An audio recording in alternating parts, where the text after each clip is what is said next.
You mentioned Sam Darnold. You kind of wrote an article about it. Take us through that article and how you arrived at what you think the Browns should do relative to Sam Darnold. Yeah, and understanding that I just said no idea is a bad idea. In that regard, Sam Darnold's not, I guess, a terrible idea if you wanted to bring in a veteran and see if you can kind of continue the reclamation project that I think he was with the Vikings this year.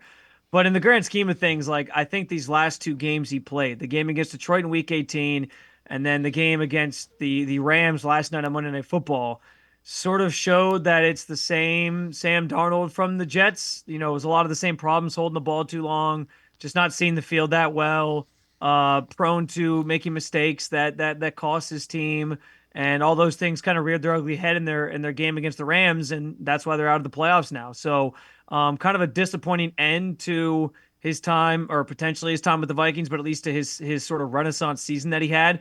And I think that sort of shows that the Browns don't necessarily have to waste their time turning over that stone. Like they can look elsewhere. Again, if they do it, I get it. It makes sense, and you're going to try to sort of, keep the good vibes going, I guess, in that way from the season that he had, and see if you can kind of replicate that here.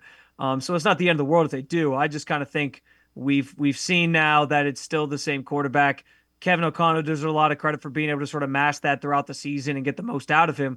But if I'm the Browns and you're kind of looking for that reclamation project quarterback, you mentioned Daniel Jones, like something like that intrigues me maybe a little bit more, just because Sam Darnold now I think has gone through multiple stops, ended up with Minnesota, had a good season. Daniel Jones, it feels like there's still sort of that untapped potential of like, well, maybe he wasn't in the right situation in his first stint. There's less information kind of about. There still is a lot of information, but there's still less information where it's like maybe there's something there that Kevin Stefanski could pull out of him.